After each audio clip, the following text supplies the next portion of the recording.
और जब मैंने कल के वाक़े के ऊपर एक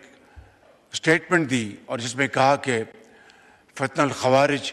इसमें हिंदुस्तानी हाथ शामिल है और इसमें बदकिस्मती से हमारा हमसाया मुल्क अफ़गानिस्तान के फुटप्रिंट्स सामने नज़र आते हैं, तो इसके ऊपर हिंदुस्तान की हुकूमत ने एक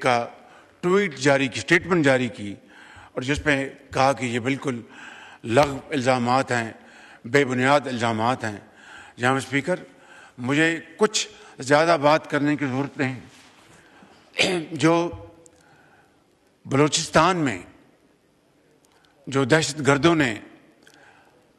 एक ट्रेन को अगवा किया था, जाफर एक्सप्रेस,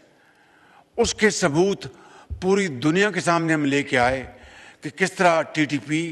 बीएलए अफ़गानिस्तान से मुतहरिक थे और दहशतगर्दों का राब्ता उनके साथ था और आगे उनका राब्ता